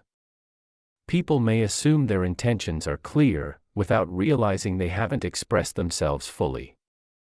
This can lead to misunderstandings in personal relationships or workplace dynamics, where one person believes they've made their point, while others remain confused or unaware of the underlying emotion or message. In conclusion, the illusion of transparency highlights a core truth of human psychology. Our inner worlds feel loud and obvious to us, but they are often opaque to others. Recognizing this gap between internal experience and external perception can foster clearer communication, greater self-compassion, and a calmer, more grounded presence in social situations. By remembering that others see us less clearly than we think, we can let go of unnecessary self-judgment and engage more authentically with the world. Ingroup bias. Ingroup bias, also known as in-group favoritism, is a well-documented psychological phenomenon in which individuals tend to favor, support, and positively evaluate members of their own group over those of an outgroup. This bias can manifest in various forms, such as preferential treatment, trust, empathy, or even moral judgment, and is often present even when group distinctions are arbitrary or minimal. At its core, in-group bias is rooted in the human tendency to categorize the social world. People naturally divide others into groups based on characteristics like nationality, race, religion, political affiliation, or even something as trivial as t-shirt color in a study setting. Once this categorization occurs, individuals begin to perceive members of their own group, the in-group, more favorably, often viewing them as more trustworthy, intelligent, or moral, while simultaneously attributing negative traits to those in the out-group. This effect was famously demonstrated in the minimal group paradigm, developed by social psychologist Henri Tajfel. In this experimental setup, participants were randomly assigned to groups based on meaningless criteria, such as a preference for abstract paintings.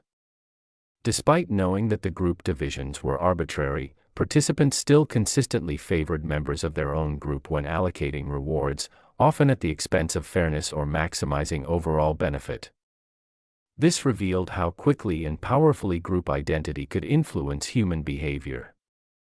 In-group bias is closely tied to social identity theory, which suggests that people derive part of their self-concept from their group memberships. By boosting the status of their in-group, individuals bolster their own self-esteem. This leads to a desire to see the in-group in a positive light, which in turn reinforces biases in perception and behavior.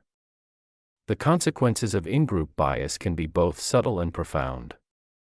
In everyday life, it may show up in hiring practices, team dynamics, jury decisions, or classroom interactions, where people unconsciously favor those who are like them. On a broader societal level, in-group bias can contribute to systemic discrimination, intergroup conflict, and polarized ideologies. While in-group bias is a natural part of human psychology, awareness of its presence is the first step toward reducing its negative impacts. Strategies such as emphasizing shared goals, fostering intergroup cooperation, and creating superordinate identities, e.g., we're all human, have been shown to reduce the strength of this bias. Ultimately, recognizing the arbitrary nature of many group divisions can help individuals make more objective, fair, and inclusive decisions. Matthew Effect. The Matthew Effect is a psychological and sociological phenomenon that describes how advantages tend to accumulate for those who already have them, while disadvantages deepen for those who start with less. In simple terms, it captures the idea that the rich get richer and the poor get poorer. This effect applies not only to wealth but also to areas like education, fame, recognition, and success more broadly.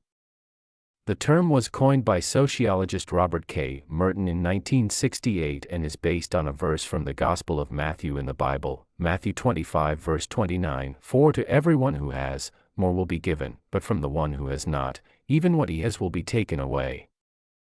Merton originally used the term to describe how well-known scientists often receive more credit for discoveries than lesser-known peers, even if their contributions are similar or equal.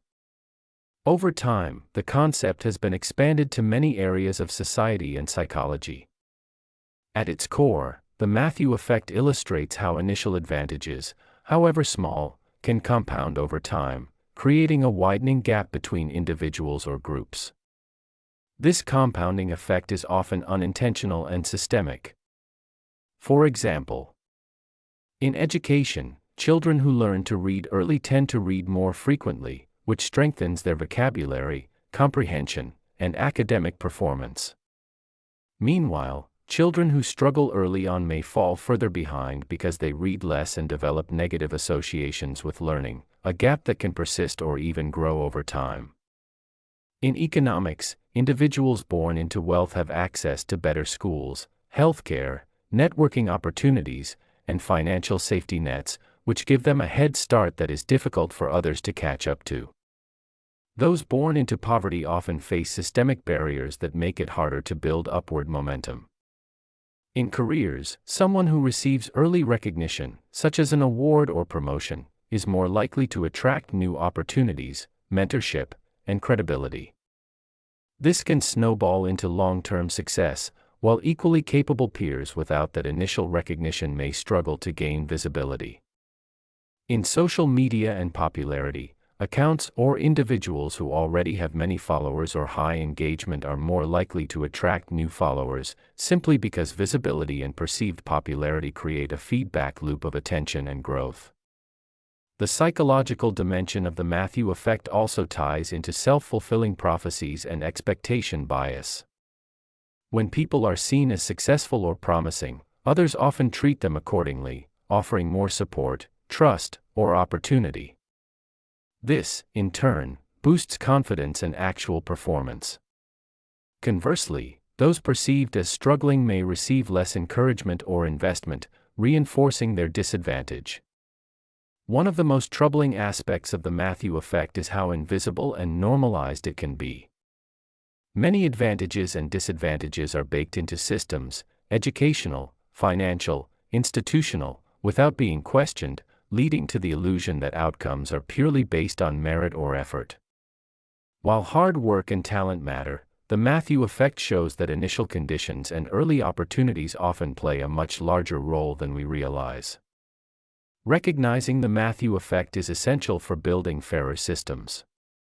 In education, for instance, providing early intervention for struggling students can prevent the gap from widening. In the workplace, actively seeking to recognize and reward diverse contributions can prevent early favorites from dominating. In public policy, creating more equitable access to healthcare, housing, and education can help counter the snowballing of inequality. In summary, the Matthew effect reveals how success and failure are not always the result of individual ability alone but are often shaped by initial conditions, feedback loops, and societal structures. By understanding this effect, we can better appreciate the importance of early support, equal opportunity, and systemic change to ensure that advantages are earned, and not simply inherited or amplified by circumstance. Misinformation Effect. The misinformation effect is a well-established psychological phenomenon in which a person's memory of an event becomes distorted or altered due to the introduction of incorrect or misleading information after the event has occurred. This effect shows how vulnerable human memory can be, not only to forgetting but also to rewriting, as memories are reshaped by outside influences. The term was popularized through the work of cognitive psychologist Elizabeth Loftus, who conducted groundbreaking research in the 1970s on how post-event information can interfere with the accuracy of eyewitness memory. In one classic experiment, participants watched a video of a car accident and were later asked questions about what they saw. Some were asked, how fast were the cars going when they smashed into each other, while others were asked the same question using the word hit. Those who heard the word smashed consistently recalled the cars going faster and were more likely to report seeing broken glass, even though there was none. This showed how subtle changes in language could implant false details into memory. The misinformation effect occurs through several psychological mechanisms. Memory reconstruction. Memory is not a perfect recording of events but a reconstructive process. Each time we recall a memory, we partially rebuild it, making it vulnerable to contamination by new information, including suggestions from others. Source confusion. People sometimes forget the origin of a memory or piece of information. They might mistake something they heard later for something they experienced themselves, blending fact with fiction. Social influence, conversations, media reports, and leading questions can all inject misinformation into someone's memory. People often trust others' accounts, even when those accounts are inaccurate. The misinformation effect is particularly important in legal and forensic settings, where eyewitness testimony can strongly influence court outcomes. A witness who has been exposed to misleading questions or media coverage about a crime may remember things that never actually happened, or remember them differently. Because these false memories feel real and vivid, the witness may express high confidence in their distorted recollections, making them especially persuasive. This effect isn't limited to crime scenes. It also appears in Advertising, suggestive marketing can cause consumers to misremember product experiences. News and media, repeated exposure to false or biased reports can reshape public memory of political events or social issues. Personal relationships, people may unconsciously adopt others' accounts of shared events, creating inaccurate mutual memories. The implications of the misinformation effect are wide-reaching. It shows that memory is malleable, socially shaped, and open to distortion. This contradicts the common belief that memories, especially emotionally intense or vivid ones, are fixed and reliable. To minimize the misinformation effect, several strategies are used. Careful questioning. In legal interviews, using neutral, open-ended questions helps reduce suggestion. Separating witnesses prevents people from contaminating each other's memories. Educating the public, raising awareness about how memory works can help people question their own recollections and be more cautious with information they receive after events. In conclusion, the misinformation effect is a powerful demonstration of how our memories are not perfect snapshots of reality, but fragile and fluid reconstructions. It reminds us that what we remember isn't always what truly happened, and that the stories we carry about the past may be shaped as much by what came after the event as by the event itself. Mood-Congruent Memory. Mood-congruent memory is a psychological effect in which an individual's current emotional state influences the types of memories they are more likely to recall. Specifically, people tend to remember information that is consistent with their mood. When someone is feeling happy, they are more likely to recall pleasant memories. When they are sad, anxious, or angry, they are more prone to retrieve negative or distressing experiences from the past. This effect illustrates how emotions act as filters, subtly shaping our perception of reality by influencing what we remember. The mechanism behind mood-congruent memory lies in the close connection between emotion and memory encoding and retrieval. Emotional experiences are typically encoded more deeply than neutral ones due to the involvement of brain regions such as the amygdala, which processes emotions, and the hippocampus, which is critical for memory formation. When someone experiences a particular emotion, the brain activates networks associated with past experiences involving that same emotional tone. This means that being in a certain mood can serve as a cue to access memories that were stored with a similar emotional context. For example, someone feeling nostalgic and content while listening to a favorite song may suddenly recall happy childhood moments or a joyful event tied to that music. Conversely, a person in a depressed mood may find it difficult to recall uplifting events and instead focus on failures, losses, or disappointments. This bias is not necessarily intentional or conscious, it happens automatically, often reinforcing the mood the person is already in. Mood-congruent memory plays a significant role in various psychological conditions.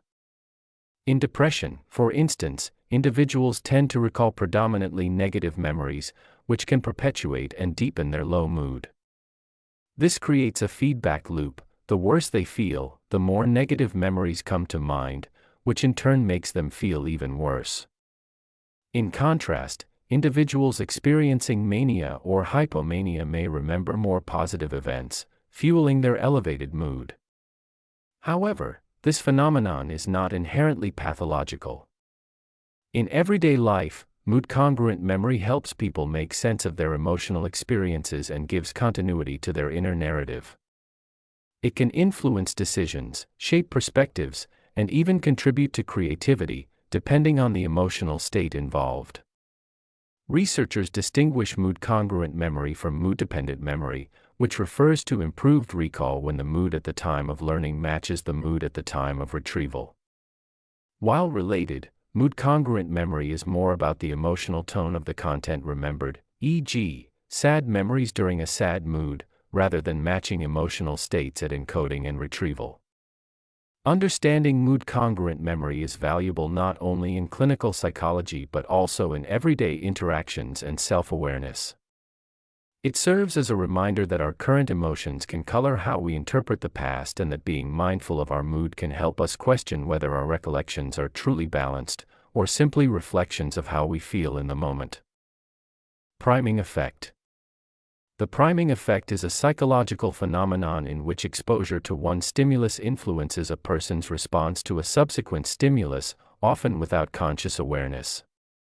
In other words, what we see, hear, or experience in one moment can subtly shape how we think, feel, or behave in the next, sometimes in ways we don't even realize. This effect demonstrates how interconnected and sensitive the human mind is to contextual cues.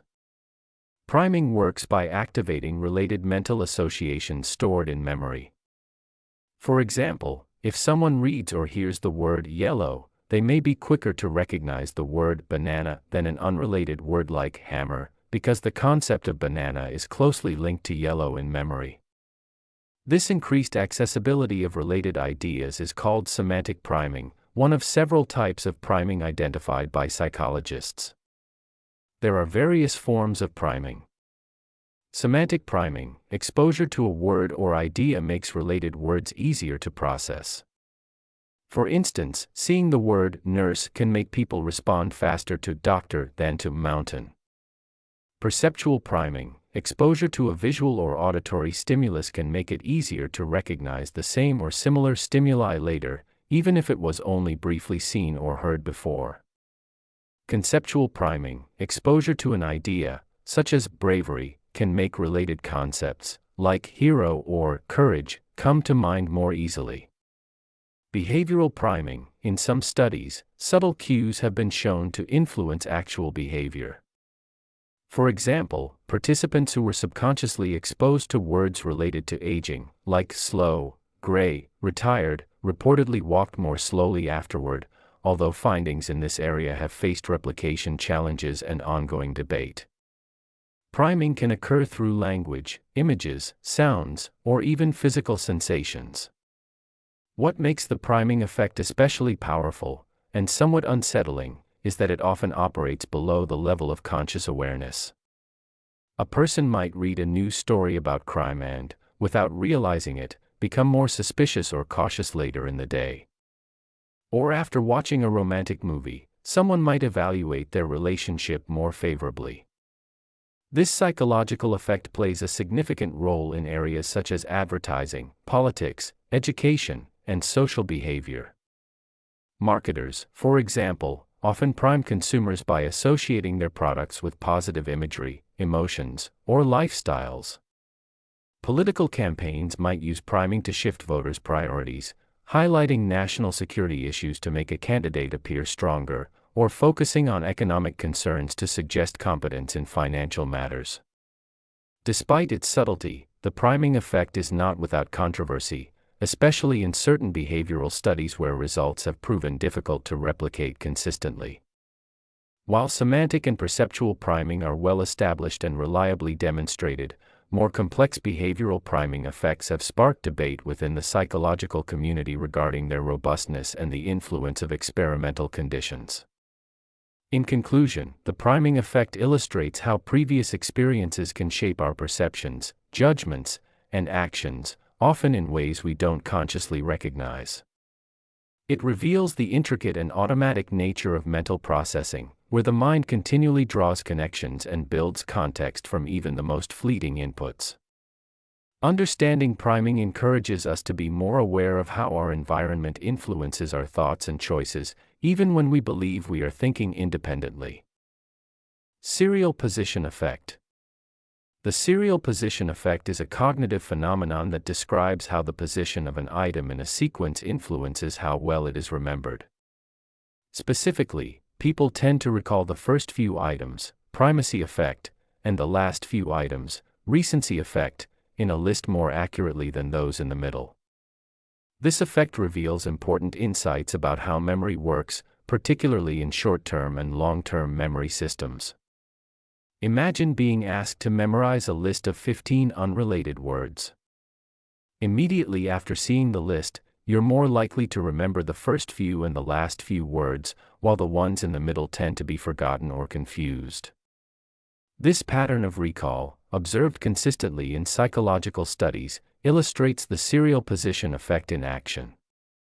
The primacy effect occurs because items at the beginning of a list have a greater chance of being encoded into long-term memory.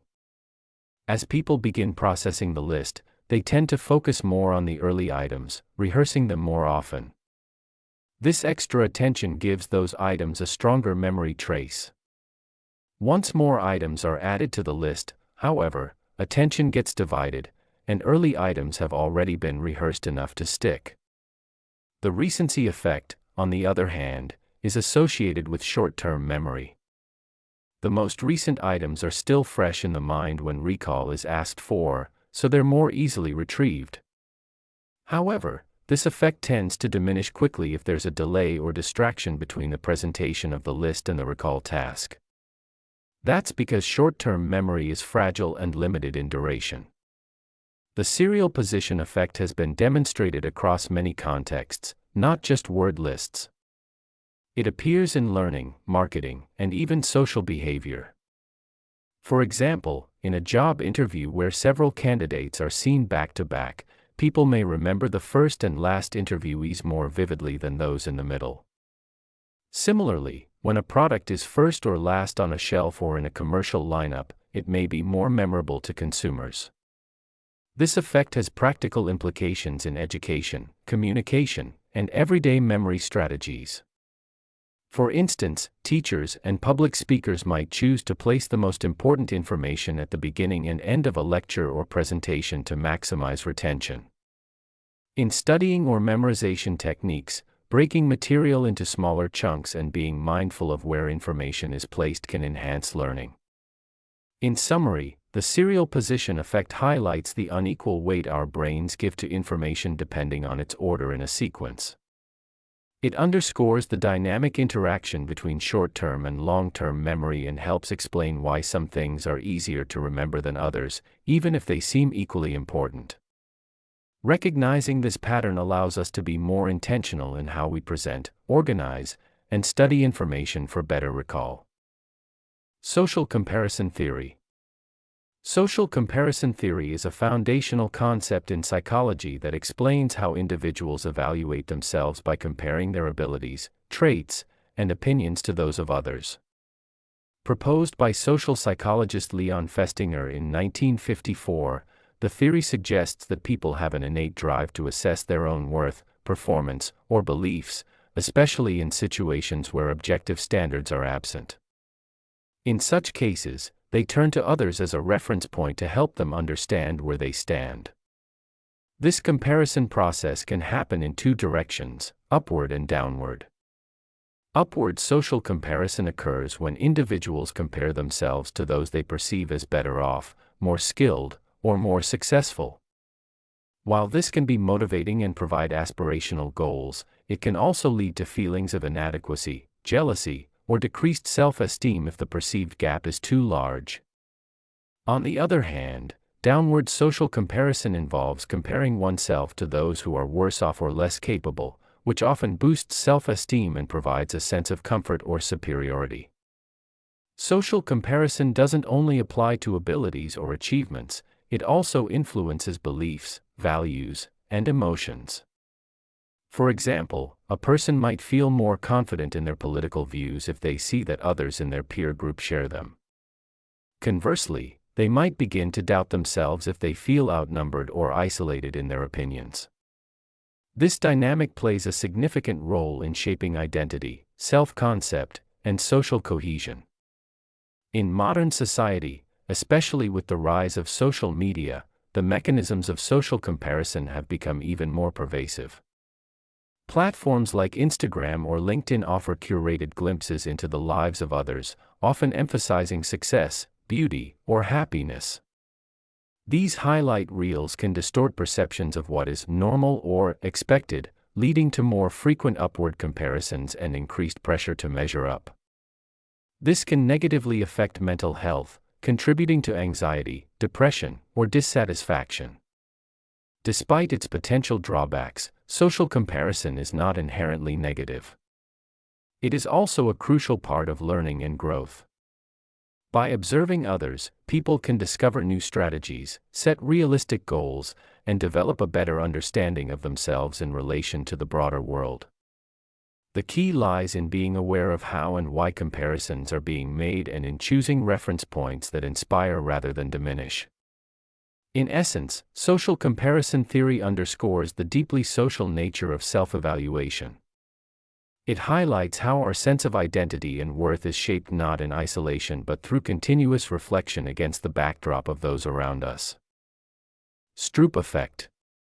The Stroop effect is a well-known cognitive phenomenon that demonstrates the interference that automatic processes can have on our attention and response time. It occurs when the brain struggles to process conflicting information simultaneously, specifically, when the name of a color is printed in a color that does not match the word itself, for example, the word blue printed in red ink. When asked to name the ink color rather than read the word, people take longer and are more likely to make mistakes. This delay and confusion is the Stroop effect in action. The phenomenon was first described by psychologist John Ridley Stroop in 1935, in his now famous study titled Studies of Interference in Serial Verbal Reactions. In this experiment, participants were shown lists of color words written in either matching or non-matching ink colors. Stroop discovered that people found it significantly harder to name the ink color when the word itself spelled a different color name, a task that required suppressing the automatic tendency to read. The Stroop effect reveals a core truth about the human brain: some mental processes become so automatic through repetition that they are difficult to override, even when they conflict with the task at hand. Reading, for literate adults, is one of the most deeply ingrained automatic behaviors. As a result, the act of reading the word tends to overpower the more effortful task of identifying the ink color. This phenomenon highlights several important aspects of cognitive psychology. Automatic versus controlled processing. Automatic processes, like reading, happen effortlessly and without conscious thought, while controlled processes, like naming the ink color, require deliberate attention. The conflict between the two creates interference. Selective attention. The Stroop task requires a person to focus attention on one aspect of a stimulus, the ink color, while ignoring another, the word itself. The difficulty in doing so demonstrates how attention can be hijacked by irrelevant, yet dominant, stimuli.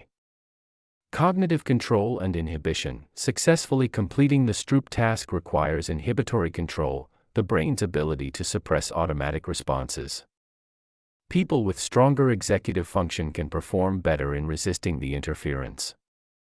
The Stroop effect has widespread applications.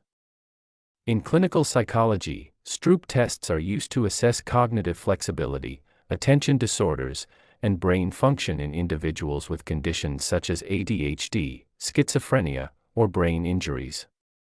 In neuroscience, functional brain imaging during Stroop tasks reveals activation in the anterior cingulate cortex and prefrontal cortex, areas involved in conflict monitoring and executive control. In education and testing, the Stroop effect illustrates why multitasking or working under distraction can lead to errors, as competing sources of information slow down decision-making. There are also emotional and personalized versions of the Stroop test. For instance, people who have experienced trauma may take longer to name the color of emotionally charged words, e.g., death or blood, indicating that those words capture more of their attention and trigger deeper emotional processing. In sum, the Stroop effect is more than just a quirky test of color and words, it's a window into how the brain processes conflicting information, prioritizes certain stimuli, and handles the balance between automaticity and control. It demonstrates that even in simple tasks, our minds are constantly negotiating between fast, unconscious responses and slower, deliberate thought. This insight has deep implications not only for psychology, but also for understanding how we focus, how we're distracted, and how we manage complex decisions in everyday life. The Spotlight Effect. The spotlight effect is a psychological phenomenon in which people tend to overestimate how much others notice and pay attention to them, especially their appearance, behavior, or mistakes. It's as if we each walk around with a mental spotlight shining directly on us, making us feel like everyone is watching, even when they aren't. This effect stems from a natural tendency known as egocentrism, where we see the world from our own perspective and assume others do the same. Because we are the center of our own experiences, we overestimate how central we are to the experiences of others. In reality, people are typically far more focused on their own lives than on observing or judging us. The term spotlight effect was formally introduced by psychologists Thomas Gilovich, Victoria Medvec, and Kenneth Savitsky in a 2000 study. In one experiment, they asked participants to wear a bright, embarrassing t-shirt featuring Barry Manilow, a famously cheesy celebrity singer, and then enter a room full of strangers. Later, when asked how many people in the room likely noticed the shirt, participants guessed about 50%. In reality, less than 25% of the people had even registered the shirt at all. This cognitive bias can affect people in many everyday situations. Social anxiety. Someone might feel self-conscious about a pimple, a stain on their shirt, or stumbling over a word, assuming everyone noticed and judged them harshly. Public speaking. A speaker may believe every minor misstep, like a stutter or mispronunciation, was glaringly obvious, when the audience barely noticed. Performance situations. A student who answers a question incorrectly might think everyone in the class remembers the mistake, even though most people forget it immediately. The spotlight effect is especially powerful during adolescence and early adulthood, a time when identity and peer perception are particularly important. Teenagers, for instance, often feel as though everyone is watching and judging them. This is sometimes called imaginary audience thinking, and it's closely related to the spotlight effect. At its core, the spotlight effect reflects a mismatch between how much attention we think we attract and how much we actually do. This mismatch can lead to unnecessary embarrassment, shame, or anxiety. The irony is that while we are worrying about being judged, others are often too busy worrying about how they themselves are being perceived. There are several reasons why the spotlight effect persists. Self-awareness. Because we are constantly aware of our own actions, emotions, and flaws, we assume others are equally aware. Availability heuristic. Our own behavior is the most available information in our minds, making it seem more noticeable than it is to others. Social comparison. We constantly evaluate ourselves in relation to others, which amplifies self-consciousness. Understanding the spotlight effect can be liberating. It reminds us that people are generally not paying as much attention to us as we think. Most are absorbed in their own thoughts, preoccupations, and insecurities. Recognizing this can help reduce social anxiety, ease perfectionism, and increase confidence in situations where we feel exposed. In conclusion, the spotlight effect is a powerful illusion that makes us feel like we're under constant observation, when in reality, most people barely notice or remember our small missteps. By letting go of this inflated sense of visibility, we can approach social interactions with more freedom, less fear, and a healthier sense of perspective.